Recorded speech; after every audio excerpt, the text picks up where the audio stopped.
Que tu mirada no te mienta. Hay cosas que las ve y otras que las inventa. Date cuenta si lo intenta para saber dónde tú debes mirar. Mira sin diferencia, mira sin juzgar. Mira eligiendo bien el sitio donde debas mirar. Mira de corazón, mira de estar en buen lugar. Y mira siempre usando la razón. Mira cómo baila el agua del río. Paula Fraga, bienvenida a Línea Clara. Muchas gracias, Alejandro. Encantada de estar aquí. Muchas gracias por estar en este podcast con nosotros. Hoy vamos a hablar de muchos temas, brevemente de la actualidad política y luego pasaremos al tema más amplio, el tema de la futura ley trans que impulsa el Ministerio de Igualdad de Irene Montero. Empezamos por la actualidad brevemente, unas pocas pinceladas. Me gusta siempre empezar preguntando un poco por cómo estás viviendo esta situación de restricciones por la COVID y de fondo ese debate que hay entre libertades, economía, salud. ¿Cómo estás viviendo estos meses y cómo ves ese debate? Bueno, pues lo vivo como todas, ¿no? Con preocupación en primer lugar por las vidas que nos estamos dejando por el camino, por el sufrimiento personal que esto entraña y luego también por la grave crisis económica que traerá, ¿no? O sea, desde luego es una situación político-económica muy, muy, muy preocupante, ¿no? Respecto al debate entre libertades, economía, salud, a ver, yo obviamente no puedo estar de acuerdo como jurista progresista con la restricción o suspensión del ejercicio de derechos fundamentales, ¿no? Como es el caso ahora del derecho a la libre circulación, al derecho a reunión. Ahora bien, hay situaciones excepcionales, para eso está el derecho de excepción, ¿no? O sea, cuando hay estados de alarma, sitio, en los que es necesario esa restricción o suspensión de derechos fundamentales. Desde luego, creo que una crisis sanitaria global como la que estamos viviendo, pues desde luego es merecedora de esa restricción, ¿no? Como por ejemplo la libre circulación o la libre reunión, o sea, obviamente. Ahora bien, como son situaciones constitucionalmente anómalas, tienen que ser parlamentariamente controladas, no hacerlas muy extensibles en el tiempo y no utilizarlas, bueno, pues para limitar de forma interesada pues libertades como la libertad de expresión u otras, ¿no? Entonces, bueno, es una situación anómala y saldremos de ella y mientras tanto pues estamos en esta situación. Y luego en el debate de salud, economía, por supuesto tiene que primar ante todo la salud, ¿no? O sea, porque el primar la economía se traduce en muertes y esto que parece, no sé, un razonamiento sencillísimo y clarísimo, pues parece que es difícil de entender desde diferentes ámbitos, ¿no? Y creo que ante todo tiene que primar la salud. Se ve, por ejemplo, en las campañas cuando se habla de salvar la Navidad, ¿no? O sea, que a mí me parecen lemas que evidencian la cultura neoliberal en la que estamos. O sea, no se puede hablar de salvar la Navidad, se tiene que hablar de salvar vidas. Entonces, yo creo que hay que primar en todo caso la salud, ¿no? Y luego también esta gestión, yo creo que ha sido en cierta medida deficiente. Ahora estamos con una segunda ola muy virulenta, con muchísimos infectados y muertes diarias y entonces, bueno, creo que la gestión ha sido eficiente. Obviamente esta situación es una situación nueva para todos los países que la están atravesando, pero bueno, se trata de no repetir los mismos errores que se dio en la primera ola. Y sobre todo también le llamo deficitaria, por ejemplo, en el sentido de que ha expuesto las carencias o los defectos de, por ejemplo, el modelo autonómico, ¿no? O sea, con cada comunidad autónoma haciendo y deshaciendo y bueno, sin unas medidas pues más allá del estado de alarma, comunes.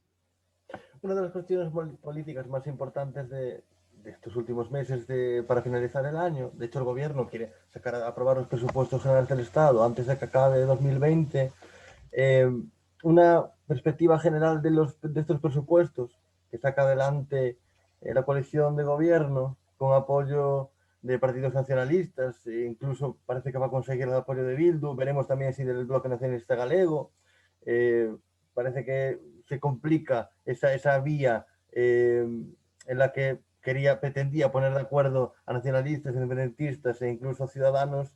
Queda claro que tanto de un lado como de otro obligan al presidente del gobierno a elegir o nacionalistas e independentistas o digamos, ellos lo venden como, ellos dicen moderación, digamos, más liberalismo con ciudadanos.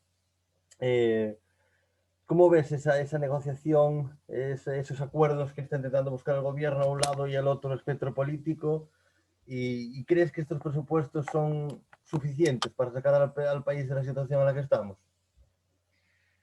Bueno, a ver, estos presupuestos tienen cosas buenas, como por ejemplo el aumento del gasto público. Claro que habrá que ver cómo se desarrolla, ¿no? Y en qué sentido se ha aumentado el gasto público, porque, por ejemplo, ha habido un aumento para el Ministerio de Igualdad y, vamos, veremos luego lo que está haciendo el Ministerio de Igualdad y si va a aumentar ese gasto público para proyectos tan sexistas como los que se pretenden sacar desde el Ministerio de Igualdad, pues mal vamos, ¿no? Por eso que hay que ir al detalle y bueno, la pregunta es muy amplia y como te digo, habría que ir al detalle de a ver cuáles son las partidas presupuestarias concretas a las que se destina ese aumento de gasto público, ¿no?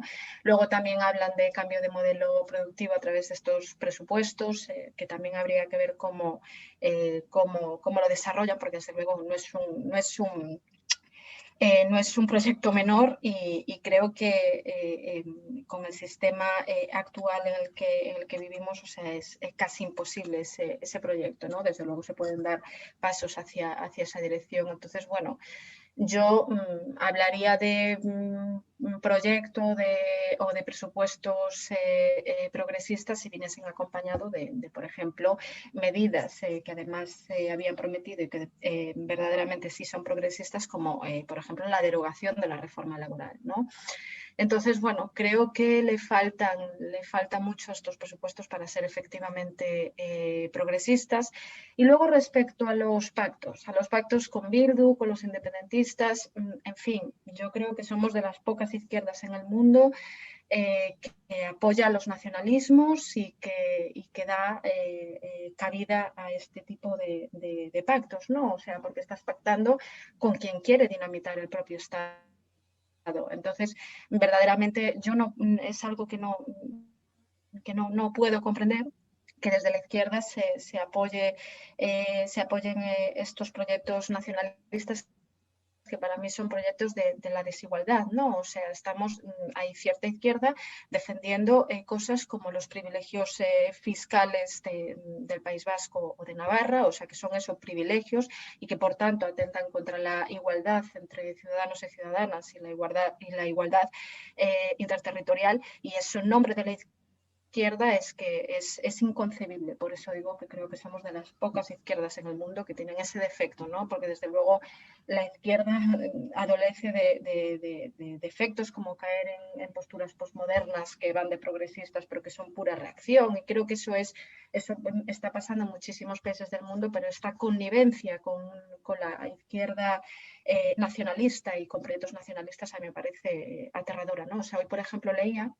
una carta que se mandaba desde el PSOE Pedro Sánchez a la militancia, diciendo que, bueno, o sea, justificando estos pactos o esta puesta o estas reuniones para futuros pactos con Bildu, y que decía que, bueno, que las críticas se desvían hacia asuntos del pasado, como la lucha antiterrorista, que nada tiene que ver con los presupuestos, y dices, ¿cómo que asuntos del pasado? O sea, no puedes estar defendiendo una ley de memoria histórica, que por supuesto hay que defenderla, o sea, porque es una cuestión de justicia, y no puedes estar defendiendo eso a la misma vez y, sin embargo, hablar de cuestiones antiterroristas como si fuera algo del pasado, cuando ETA estaba matando hace 10 años, ¿no? Y cuando además tenemos partidos políticos como Bildu que han legitimado y justificado esa violencia, ¿no? Que da, por ejemplo, su apoyo público a terroristas como Josu Ternera.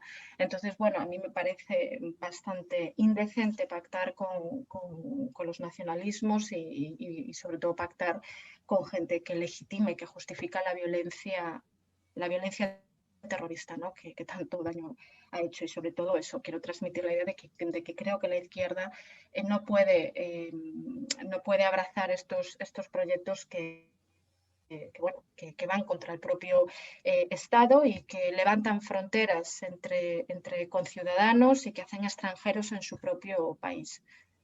Cuando escuchas las críticas de la extrema derecha a este gobierno calificándolo de nacional populista, de bolivariano, de comunista, de socialista, ¿qué piensas? En fin, que es retórica inflamada y que no tienen ni idea de lo que están diciendo, o bueno, la tienen obviamente, pero que no puede ser más desacertada esa crítica. Y digo que tienen idea porque es su estrategia comunicativa, ¿no? O sea, y porque desde luego quieren polarizar el debate, pero desde luego no se le puede llamar comunista a este gobierno, ¿no? Como decían por ahí, el gobierno más progresista de la historia. No es cierto, o sea, hay claras medidas, o sea, como por ejemplo lo que decíamos antes, no, o sea, la no derogación de la reforma laboral, bueno, o sea, es que no se puede hablar del gobierno más progresista de la historia, ni muchísimo menos. Te quería preguntar de hablar de gobierno comunista. Te quería preguntar ahora brevemente por las elecciones en Estados Unidos. ¿Aprecias grandes diferencias entre Trump y Biden? No, la verdad es que no aprecio grandes diferencias, ¿no? Por ejemplo, en el modelo económico, ambos son ultraliberales. Sí que es cierto que Trump tiene una política más proteccionista y luego pues en otros sentidos, por ejemplo, hablando de políticas relativas a igualdad, que es el tema en el que más especializada estoy yo, pues mira, por ejemplo, sabemos que Trump es un sexista clásico, o sea, con proyectos conservadores en ese sentido, pero sin embargo Biden es sexista posmoderno, que ahora mismo es más peligroso, ¿no? O sea, porque vende progresismo y vende políticas de igualdad cuando no es así, ¿no? Y el ejemplo lo tenemos con Kamala Harris, la primera vicepresidenta, que, oye, está bien que haya una primera vicepresidenta mujer, por supuesto, lo que pasa que viene de la mano debajo del brazo con un proyecto muy sexista, como son las políticas de identidad de género, que ahora hablaremos más de ellas, pero bueno, ahí está la biografía de Kamala Harris en su Twitter, que pone en claro apoyo a estas políticas de identidad, pone los pronombres, ¿no? de she, her, y eso, bueno, para quienes conocemos el tema sabemos que es un guiño a esas políticas identitarias. Entonces dices, bueno, pues ahora que nos quieran vender como la panacea del progreso, que llegue una mujer a la vicepresidencia, que como digo, está muy bien, pero viene con un proyecto sexista y profundamente clasista porque están en esas políticas ultraliberales, pues no entiendo el júbilo de cierta izquierda celebrando que haya ganado Biden como si fuera muy diferente a Trump o como si viniese a traer algún tipo de progreso social o socialismo, ¿no? Entonces, pues bueno. Te quería preguntar ya por el tema central de esta entrevista, que es la ley trans que, bueno, que está próxima a la elaboración por parte del Ministerio de Igualdad de Irene Montero. Esta futura ley pretende acabar con la patologización, lo diré bien, de la transexualidad e incluirá la autodeterminación del género sin necesidad de un informe médico o de someterse a un tratamiento para cambiar la apariencia física de la persona. Por esa ley te quiero preguntar, sé que no estás a favor de ella y me gustaría que una primera introducción nos explicases brevemente por qué no estás a favor de esa ley trans que promueve el Ministerio de Igualdad. Bueno, en primer lugar, debemos hablar de ley de identidad de género o ley de autodeterminación del sexo, ¿no? Que son los principios vertebradores de esta ley. O sea, se habla de despatologización, o sea, como si eso conllevara también algún tipo de progreso cuando realmente las personas transexuales tienen una disforia, una incongruencia de género y dejarlas sin tratamiento o acompañamiento médico desde luego es una aberración y abandonarlas a su suerte. Entonces esa despatologización no favorece en absoluto, y además cuando hablamos de despatologización lo que verdaderamente se está hablando es de autodeterminación del sexo, es decir, que se eliminan los requisitos de la Ley 3/2007 de rectificación registral para hacer el cambio de sexo registral, y esos requisitos son ahora mismo un certificado médico de tener una disforia de género y además un tratamiento hormonal durante 2 años. Este último requisito es dispensable por razones de edad o por razones de salud. Entonces, verdaderamente la única exigencia es este certificado médico, ¿no? Sacar este certificado, bueno, pues abre las puertas al fraude de ley, ¿no? Y entonces, bueno, esto implica que cualquier varón, por simple declaración de voluntad, sin ningún tipo de certificado, tenga la posibilidad de ser considerado mujer a todos los efectos jurídicos. Y eso obviamente tiene muchísimas implicaciones para las mujeres y para los derechos basados en el sexo, para nuestros derechos y nuestros espacios, ¿no? Y además supone el borrado jurídico del sexo. Otra de las cuestiones que se hacen en este tipo de leyes es continuamente confundir sexo y género, ¿no? O sea, siguiendo lo conceptualizado por las teorías queer, que seguro que hablaremos más adelante de ellas, así que sigo centrada en el tema de las leyes de identidad, ¿no? Pero vamos, es otra de las confusiones conceptuales que se dan constantemente en la ley, ¿no? Y vamos a hablar, voy a poner algún ejemplo de implicaciones concretas de esta ley para que se vea cuáles son esas consecuencias, ¿no? Por ejemplo, podemos hablar de las propuestas que realizaron en la legislatura anterior, porque ahora, como tú decías, han abierto un plazo de consulta para la ley, pero vamos, es puro maquillaje político y vamos, apariencia de transparencia, pero es que no nos han enseñado el texto, o sea, no sabemos qué van a presentar. Entonces, nos atenemos a las leyes de identidad de las comunidades autónomas que ya hay y nos atenemos a las propuestas de ley de la legislatura anterior, que eran verdaderas proposiciones de ley, perdón, que eran verdaderas aberraciones, ¿no? Por ejemplo, el artículo 31 de la proposición de ley del año 2017 decía que los casos en que la legalidad aplicable sea diferenciada en función del género, su determinación se realizará en base a la identidad de género sentida, por ejemplo, en materia de violencia machista, aun cuando no se haya realizado el proceso de rectificación de la mención de sexo ante el registro civil. Es decir, que se anula por la mera declaración de un varón que se autoidentifica como mujer, se puede anular el delito de violencia de género y ante un delito de violencia de género podría pasar a ser enjuiciado, por ejemplo, por un delito de lesiones leves, ¿no? Sin esa tipificación específica. O, por ejemplo, también implicaciones concretas, bueno, pues en estadística, ¿no? O sea, bueno, pues los datos desagregados por sexo son datos a los que se les aplica la clasificación cruzada por sexo para presentar información separada para hombres y mujeres. Además, estos datos son necesarios para hacer análisis eficaces y para hacer políticas y establecer políticas y desarrollo de leyes y estrategias de igualdad, como decía, eficaces, ¿no? Y fusionar sexo con identidad de género, que es lo que hacen este tipo de leyes, pues conduce a la recopilación de datos sobre la violencia contra las mujeres y niñas inexacta y engañosa, por ejemplo, ¿no? O más implicaciones concretas, deporte, en los deportes de las mujeres, ¿no? O sea, estamos ya viendo casos de hombres autoidentificados como mujeres compitiendo con mujeres que las están barriendo en sus propias categorías. Es que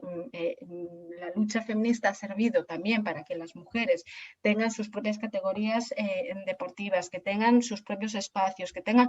Y todo esto vamos a acabar con ello en nombre de una falsa diversidad y de una falsa inclusión, ¿no? O sea, podéis buscar, por ejemplo, el caso de Fallon Fox, por poneros un ejemplo concreto de un varón autoidentificado como mujer que se metió a competir en artes marciales mixtas y que vamos, o sea, que apalizó a mujeres, bueno, pues que contaban que nunca se habían sentido tan dominadas en su vida en una competición deportiva. ¿Por qué? Porque no se puede poner a competir a hombres con mujeres. Digamos Que por cierto, solo para acabar, sobre las implicaciones concretas, recomiendo que vayáis a la página contraelborradodelasmujeres.org, porque ahí está todas estas implicaciones con muchísimos casos y ejemplos prácticos para que lo veáis.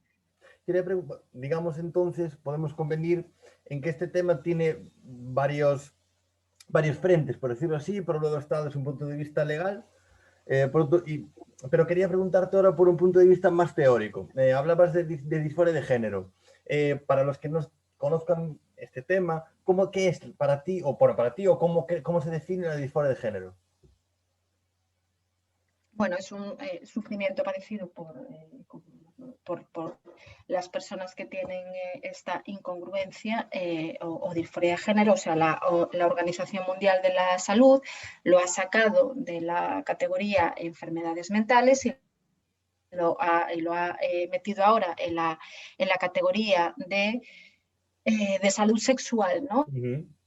O sea, que sigue siendo algo relativo a la salud de las personas. Y entonces por eso decimos que la despatologización es una aberración, en el sentido que es abandonar a su suerte a las personas transexuales. Entonces, bueno, que conste que además la sacaron del capítulo enfermedades mentales para meterla en el capítulo salud sexual, pero la definición sigue exactamente siendo la misma que cuando estaba en el otro capítulo. Entonces, pues bueno, se necesita tratamiento psicológico o por lo menos acompañamiento. Uh-huh. Te quería preguntar también por ese gran debate teórico entre el feminismo, a lo mejor por denominarlos, o se le denomina en unos ámbitos ilustrados, en el que dice que la clave está en el sexo y digamos que el movimiento queer dice que la clave está en el género. ¿Podrías explicar un poco ese debate? Sí, pues mira, ya te comento definición y explicación y conceptualización que hace el feminismo del sistema sexo-género. Además, para seguir en la línea que decíamos antes, que esta es una confusión que se hace reiteradamente en la ley de identidad de género, ¿no? Es que de hecho el término identidad de género está fundado sobre el género, que vamos a explicar ahora, que nosotras, las feministas, lo entendemos como herramienta de subordinación y, sin embargo, la teoría queer como identidad, ¿no? Pero para empezar por el principio, ¿qué es el sexo? Que decías tú, las feministas dicen que la clave está en un lado y la teoría, bueno, los precursores, seguidores de la teoría queer dicen que el género. No es exactamente así. O sea, es que el sistema sexo-género nosotras lo conceptualizamos de una forma y la teoría queer de una forma totalmente diferente y que nada tiene que ver con el acervo feminista, ¿no? ¿Qué es el sexo? El sexo simplemente es una realidad biológica observable, ¿no? Una evidencia empírica constatable, es decir, nacer macho o hembra, o sea, categorías biológicas generales. Ahora bien, ¿qué dicen las teorías queer sobre el sexo? Bueno, pues hablan del sexo como producto sociocultural, o sea, es negar la evidencia empírica, es negar la realidad biológica observable. Y por eso podemos decir que las teorías queer, en primer lugar, son profundamente científicas, ¿no? Luego, ¿qué entiende el feminismo por el género? Bueno, pues conjunto de estereotipos y funciones que se asignan a la mujer por nacer mujer y al hombre por nacer hombre, ¿no? Y que se aprenden e interiorizan mediante la diferente socialización de los sexos. Por tanto, el género es piedra angular sobre la que descansa la subordinación sexual y un configurador de violencia contra las mujeres y niñas. Sin embargo, el género para la teoría queer es una identidad, como decíamos antes, ¿no? Una vivencia interna. Por eso estas leyes hablan de identidad de género, porque lo que se está metiendo en la ley, en el ordenamiento jurídico, son estos postulados queer. Y hablan eso de la identidad como vivencia interna, manifestación de la personalidad, o sea, entonces, claro, donde el feminismo ve roles impuestos, herramientas de subordinación sexual, como decía antes, la teoría queer ve identidad y esquemáticamente y muy resumidamente, donde el feminismo ve desigualdad estructural, la teoría queer ve identidad. Entonces, bueno, o sea, estamos en las antípodas y en ningún caso cuando se dice que las teorías queer son parte del feminismo o que son teorías feministas, nada más lejos de la realidad. Son teorías antifeministas y son teorías sexistas, ¿no? En primer lugar, por la mala conceptualización que hacen del sistema sexo-género.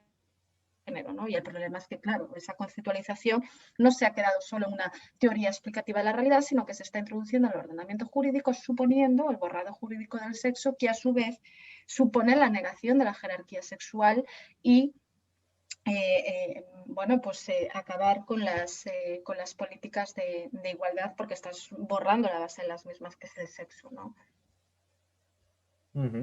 Me gustaría que ahondar un poco más, si puedes, en eso de, bueno, desde tu punto de vista, esta ley trans, si se denomina, digamos, los medios de comunicación, va en contra de las mujeres. Y ahí nace esa digamos, por decirlo de alguna manera, plataforma contra la verdad de las mujeres, que sí. De ahí viene el nombre. Dice que lo que promueve, el objetivo último es borrar a las mujeres y borrando así la definición de mujer, digamos, biológica en ese sentido. Sí, a ver, bueno, ya que has mencionado contra el borrar a las mujeres, sí, nosotros somos un colectivo que nace para paralizar esta ley de identidad que quieren aprobar, que tú, por cierto, hablabas de ley trans y no es que esté mal dicho, ¿no? Porque ellos también hablan de ley trans. Sí.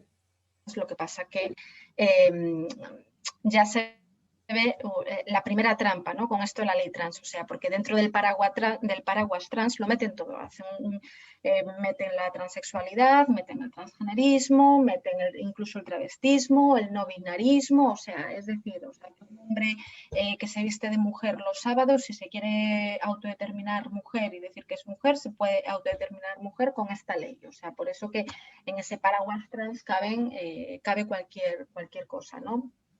Y por supuesto va contra los derechos de las mujeres, ¿no? Porque puede haber efectiva vulneración de derechos, ¿no? O sea, por ejemplo, cuando hablamos de implicaciones concretas en diferentes ámbitos, vamos a hablar de prisiones.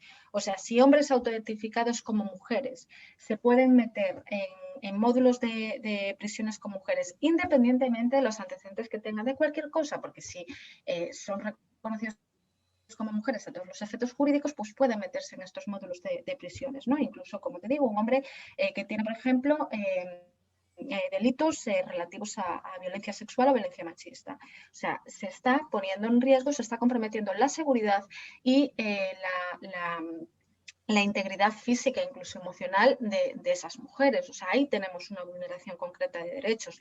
Otra vulneración concreta de derechos cuando hablamos cuando antes hablé de deporte, bueno, pues la igualdad, o sea, el principio de igualdad, o sea, el desarrollo de ese principio de igualdad, o sea, de poder competir en igualdad de condiciones, ¿no? O sea, por ejemplo, y otra vez se compromete, por ejemplo, el derecho a la integridad física de las mujeres, porque o sea, es que si vais a la página contrabordada, como decía, y veis fotos de hombres autoidentificados como mujeres que están compitiendo con mujeres, es que da ya escalofríos verlo, o sea, porque es que desde luego aumenta el riesgo de padecer lesiones graves cuando estás compitiendo o entrenando con, bueno, pues, con gente que te dobla, ¿no?, en corpulencia. Y entonces, bueno, pues hay otra vulneración específica, o sea, la integridad física de las mujeres, el tirar por tierra el trabajo de las mujeres en el deporte, por ejemplo. O sea, hay muchas áreas de incidencia, ¿no? Y entonces, bueno, ahí están esas vulneraciones concretas de los derechos de las mujeres. Antes hablabas de que la despatologización, como se le está llamando, como se está denominando, va contra o desprotege a las personas que sufren lo que se denomina disforia de género, personas que quieran cambiar de género. Bueno, en primer lugar, hablaríamos o sea, lo que sería cambio de sexo, ¿no? O sea, lo que desde el gobierno nos dicen es autodeterminación de género, pero Sí. estamos hablando de autodeterminación del sexo, es decir, que ¿Por qué? cualquier persona pueda, porque lo que se está estableciendo es que cualquier persona, por mera manifestación de voluntad, puede hacer ese cambio de sexo registral, no de género. Pero bueno, esto viene otra vez derivado de la confusión constante, confusión además interesada entre sexo y género. Entonces, por supuesto, si hablas de despatologización y hablas de que la disforia o la incongruencia de género es una expresión más de la diversidad en vez del sufrimiento que es para estas personas, bueno, pues no estás respondiendo bien a esta realidad concreta y no estás tratando debidamente a las personas transexuales en el sentido de que se las está negando de un acompañamiento médico psicológico que pueden necesitar, ¿no? La transexualidad no es una diversidad más, o sea, sino que es una incongruencia, una disforia de género que produce sufrimiento a las personas. Pero quiere decir, entiendo que la despatologización, quiere decir que no es que les obligue a no poder asistir a la terapia si es que creen que la necesitan, sino que lo que hace es no obligarlas a asistir. No, pero es que el tratamiento jurídico-social que se le va a dar es ese. O sea, más allá de lo que luego la persona concreta haga, pero es que se está dando un tratamiento jurídico-social no adecuado. Yo creo que ahí está uno de los debates de fondo. Bueno, en mi humilde opinión, unos debates de fondo, porque, claro, desde fuera, yo digamos que llego a este debate hace pocas semanas, me sorprendía el debate. Porque, claro, yo desde fuera decía, bueno, que alguien tenga derecho a cambiarse, bueno, ellos dicen de género, tú dices de sexo, y porque estaban obligados para poder hacer eso a tener una hormonación de 2 años, si no me equivoco, ¿no? A tener un certificado médico, etcétera. Ahora quitan esa obligación y lo que dan, o lo que dicen, o ellos denominan, para ser más preciso, el derecho a. Es decir, para ellos prevalece para ellos y para ellas prevalece el derecho a, no la obligación de tener ese tratamiento, ese certificado médico, etcétera. Ya, pero es que hacer eso es abrir la puerta al fraude. O sea, si cualquier persona, o sea, ¿cómo pruebas la transexualidad de una persona? O sea, si cualquier persona puede autodeterminarse del sexo contrario sin ningún tipo de certificado ni prueba, bueno, pues entonces abres la puerta a que cualquier varón que le apetezca meterse, por ejemplo, en políticas de paridad de mujeres, en espacios de mujeres sin que se le pueda decir nada, bueno, pues que haga uso de esto. Entonces, bueno, y ha pasado en muchos países, no es ninguna exageración, como vuelvo a remitir a la página de Contraborrado, donde veréis un montón de casos en este sentido, ¿no? Y entonces, pues bueno, no se puede abrir la puerta al fraude. Cuando se te acusa y sabemos que se te ha no solo acusado, sino acosado por redes sociales, se te ha llamado de todo. ¿Qué se te pasa por la mente? O sea, lo que me han llamado más es transfoba, es reaccionaria, fascista, todo ese tipo de cosas. De extrema O sea, derecha, supongo, ¿no? ¿Cómo? De extrema derecha se te habrá llamado de todo. Sí, todas esas, bueno. A mí lo que me parece es que es una estrategia de silenciamiento, eso es lo que me parece, porque yo soy profundamente progresista, yo creo en los derechos humanos de todas las personas, o sea, personas transexuales, personas gays, personas lesbianas, o sea, por favor, yo estoy en la lucha progresista y en la lucha feminista y todos los derechos humanos deben ser reconocidos a todas las personas, ¿no? O sea, eso vaya por delante. ¿Qué pasa? Que hacen estas acusaciones como parte de una estrategia de silenciamiento para que te calles, para que no seas crítica con las leyes de identidad, para tratar de amedrentar, o sea, y además porque hablamos de un sector que es la feligresía queer, como yo lo llamo, porque creen casi dogmas de fe, bueno, casi no, dogmas de fe, porque son cosas profundamente científicas, y creen en dogmas de fe, y si tú les llevas la contraria, pues esta es la consecuencia, ¿no? Campañas de acoso, insultos. O sea, como dice la gran Amelia Valcárcel, cuando escuches la palabra fobia, sepan que lo que te están diciendo es cállate. Y eso es así, o sea, porque a mí quien me siga y quien lea lo que escribo verá que siempre hay argumentación jurídica, argumentación feminista y jamás hay insulto ni negación de derechos, o sea, son trampas argumentales, ¿no? Y desde luego, pues las vamos a seguir confrontando. Yo recuerdo cuando empezaba al principio a hablar de esto que tenía miedo a ese tipo de reacciones, es que no quiero que me llamen esto o no que me acusen de fobias, yo que me voy a tener una fobia, pero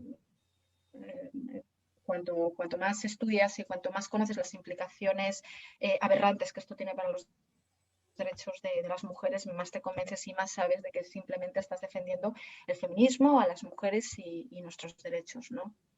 Quería preguntarle también, desde el punto de vista legalista, al que antes hacías referencia, te referías a que eliminando ese condicionamiento a que un médico, digamos, a que te sometas a esa operación de 2 años y a que el médico firme un documento para que puedas hacer ese cambio, lo que llaman cambio de género o cambio de sexo, decías tú.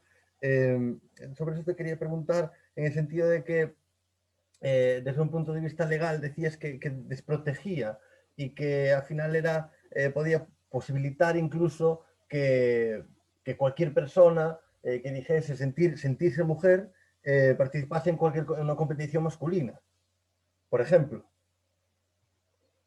Efectivamente, no una competición masculina, no una competición femenina. Efectivamente, porque Bueno, sí, estás claro, una competición poniendo masculina, femenina, claro.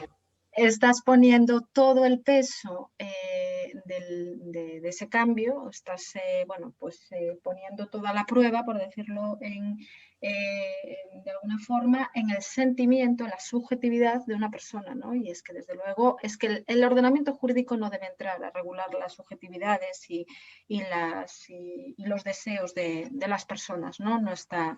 No está para eso, y menos de esta forma que, como te digo, abre la puerta a ese fraude y que puede vulnerar efectivamente derechos de las mujeres. Yo aprecio desde fuera, mi opinión personal, una relación, no sé si tú también la percibes, entre en un argumento cuasi libertario y basado en la libertad, como base de la libertad, para argumentar casi cualquier cosa. Y lo quiero relacionar, por ejemplo, con lo del COVID, ¿no? Ha habido muchas protestas porque decían que, claro, que se restringían derechos básicos amparándose en el estado de alarma, ¿no? Sí. Yo esto lo quería relacionar, por ejemplo, con la libertad de sentirse hombre, de sentirse mujer. ¿Aprecias cierta relación entre una base liberal que avanza y que ahora se apadrina desde la izquierda? Sí, desde luego. hay una base liberal y neoliberal en estas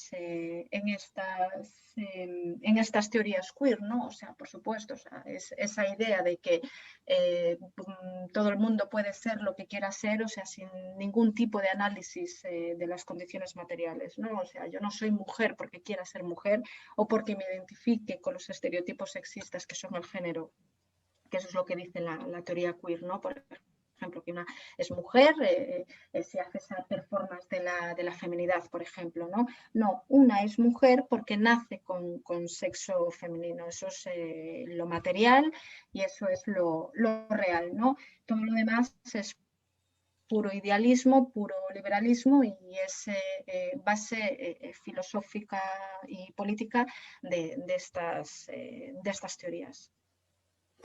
Cuando antes hablabas de que, bueno, te daba un poco igual cuando la cosa, ¿verdad? Es que al final te daba igual porque habías leído mucho, habías formado tu pensamiento y, bueno, te hacía darte cuenta de que tenías motivos ideológicos y, y biológicos para defender, y teóricos, por tanto, para defender tus posicionamientos.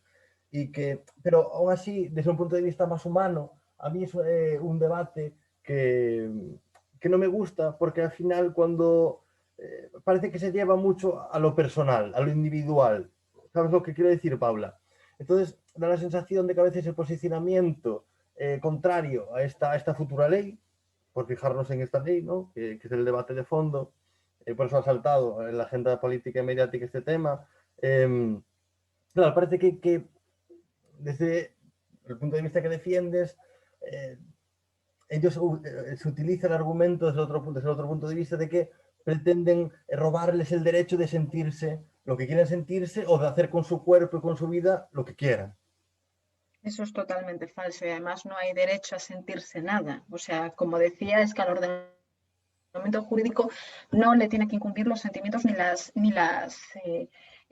individualidades de cada uno, ¿no? Porque si no, pues, ¿cuál es ni las identidades, sino cuál es el resultado? Bueno, pues el resultado es el que vemos, ¿no? Una ley técnicamente nefasta que abre la puerta al fraude y una ley que por amparar determinadas cuestiones también abre la puerta a la vulneración de los derechos de las mujeres y que supone también un maltrato a la infancia, ¿no? Entonces, verdaderamente no... son trampas discursivas, ¿no? Esto de nos roban el derecho a sentirnos, no, lo que estamos defendiendo son los derechos de las mujeres, los espacios que se han luchado de las mujeres y nada más.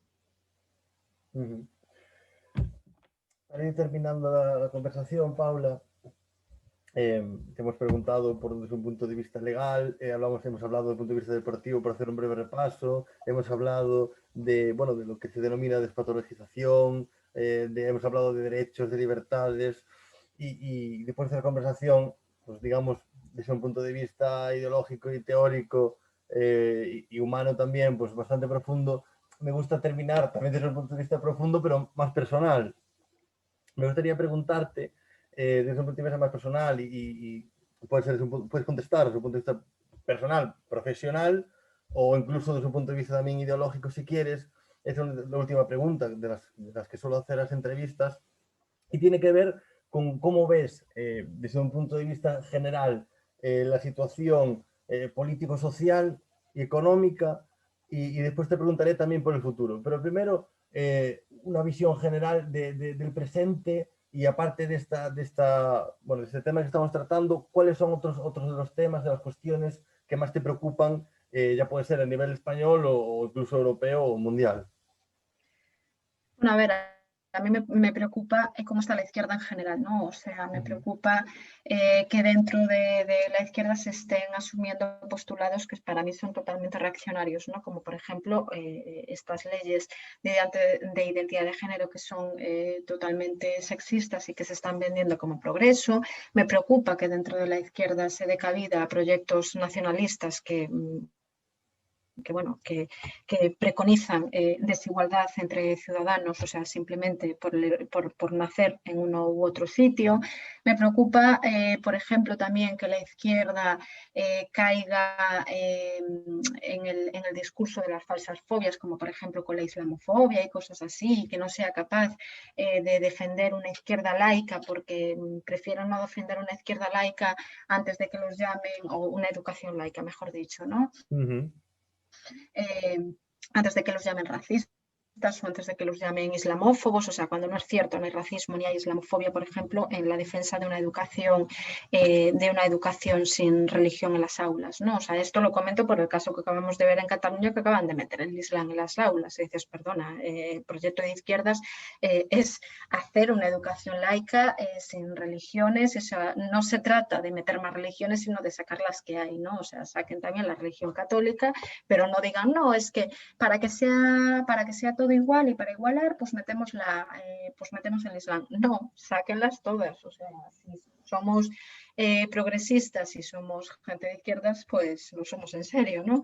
Entonces me preocupa eso, que no sean valientes, que caigan en ese chantaje emocional de las fobias, de la islamofobia, de la putofobia, de la surrofobia, porque también, o sea, desde el feminismo se habla de putofobia y de surrofobia para legitimar la prostitución, para legitimar, enseguida te dicen, cuando yo por ejemplo como feminista obviamente soy crítica con la institución de la prostitución, o sea, y es una forma de violencia brutal contra las mujeres, y te vienen algunos y algunas despistadas diciéndote, es que tú eres putófoba. Yo, no, perdona, no tengo ninguna fobia, en todo caso seré puterófoba, ¿no? O sea, porque lo que no me gustan son los puteros y lo que no me gustan son los proxenetas, ¿no? Entonces, por favor, ya basta de caer en esos discursos ridículos que solo sirven, como decía antes, como estrategias de silenciamiento. Entonces, yo creo que la izquierda está un poco desnortada y que necesitamos pues, proyectos alternativos de izquierda serios, rigurosos, una izquierda materialista, una izquierda antinacionalista, una izquierda verdaderamente feminista y bueno, ese es mi proyecto de futuro. Eso me gustaría ver en el presente y en el futuro. Una pregunta breve, que cuando te escuchaba, pues se me vino a la mente, ¿no? Para ser feminista hay que ser de izquierdas. Es muy difícil ser feminista y ser de derechas, ¿no? O sea, porque las derechas, bueno, siempre han sido más conservadoras, han estado en contra de leyes como por ejemplo la Ley Orgánica de Violencia de Género, han estado en contra de proyectos que avanzaban hacia la igualdad, ¿no? O sea, pero más allá de esa cuestión concreta, el feminismo y la izquierda va de la mano. O sea, yo siempre hablo de que el feminismo y el socialismo para mí es la mejor solución al mundo que padecemos, ¿no? En el sentido de que el neoliberalismo, las derechas, no les importa explotar el cuerpo de las mujeres para sacar rédito económico, ¿no? O sea, la prostitución es neoliberalismo puro y duro, además de patriarcado, lo mismo los vientres de alquiler. Entonces, ser de derechas, ser capitalista, ser neoliberal, pues llevan al apoyo a ese tipo de cuestiones que dañan a las mujeres, ¿no? Entonces, sí, hay que ser feminista y por ende de izquierdas. ¿Es el feminismo el movimiento transformador más importante? ¿Cómo? ¿Es el feminismo el movimiento político ideológico transformador más importante? Ahora mismo yo creo que sí. Ahora mismo el feminismo está sirviendo, por ejemplo, de dique de contención a políticas neoliberales. Es un movimiento fuerte que se ve en la calle. O sea, cada vez que hacemos una manifestación por alguna cuestión concreta, se ve que el el feminismo mueve a mucha gente, o sea, que se ha popularizado, lo cual está muy bien en el sentido de que, bueno, de que somos muchas, de que hacemos fuerza, de que podemos presionar para que se cumpla la agenda política feminista. También hay que tener cuidado con estas popularizaciones, porque claro, se está ahora tratando de meter en el feminismo todo, ¿no? O sea, que es una forma también de tratar de acabar con él, de desarticularlo, de despolitizarlo. Ahora nos vienen diciendo que se puede ser feminista defendiendo la prostitución, defendiendo tal. No, mira, el feminismo tiene un núcleo central de ideas que si no se cumple no es feminismo, ¿no? Entonces, volviendo a la pregunta, sí, yo ahora creo ahora mismo que es un movimiento fuerte y el movimiento más importante, o sea, el movimiento obrero está casi totalmente desarticulado, ¿no? O sea, no se ven estas reacciones, o sea, estas manifestaciones masivas, estas reacciones en la calle tan grandes como las que podemos articular las feministas y bueno, yo de todas formas, como tengo mucha esperanza, quiero pensar que se podrá articular un proyecto de izquierda y que se podrá bueno, pues, hacer resurgir de alguna forma ese movimiento obrero que ahora mismo está bastante desarticulado, y creo que bueno, que las feministas, como llevamos la izquierda en el ADN, que podemos ayudar a ellos sin que sea nuestra obligación, que cada movimiento político tiene sus objetivos, sus finalidades, sus luchas y su sujeto político. Paula Fraga, para terminar esta conversación, a todos los invitados e invitadas les pregunto por el futuro. ¿Cómo ves el futuro? ¿Cómo te imaginas que será el futuro, Paula?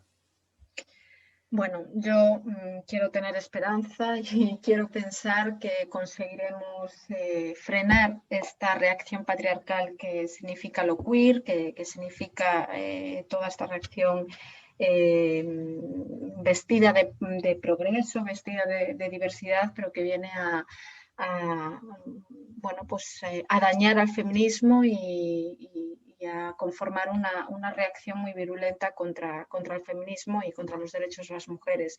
Y desde luego en eso sí que tengo muchísima esperanza. Estamos trabajando muchísimo desde el movimiento feminista, sin descanso, de verdad, estamos con esto, y estoy absolutamente segura de que vamos a ser capaces de acabar con estas teorías, por lo menos, o sea, no acabar en el sentido de teorías explicativas, que cada una teorice lo que quiere, pero sí sacarlas del ordenamiento jurídico, y sí vamos a conseguir frenar estas leyes de identidad. Si no es ahora, será en el futuro, no sea a corto plazo, pero desde luego a medio y a largo plazo estoy absolutamente segura de que lo conseguiremos desde el movimiento feminista. ¿Y qué me gustaría además? Que además de acabar con esto, que estoy convencida que lo haremos, pues me gustaría que el movimiento feminista siguiese siendo un movimiento fuerte, que aparecieran además proyectos políticos de izquierda serios, antinacionalistas, que no se plegaran a esos discursos, como decíamos antes, que son profundamente reaccionarios, aunque vengan disfrazados de diversidad y de inclusión y de progresismo, que la izquierda se formara, que fuera lo suficientemente inteligente estratégicamente para identificar estas amenazas y acabar con ellas, ¿no? Entonces, bueno, con esperanza y por un feminismo real, que es el que yo defiendo y el que defendemos todas las mujeres que estamos en contra de estas leyes. Pues muchas gracias por estar con nosotros en Nina Clara. Un abrazo, Paula. Un abrazo y gracias por invitarme.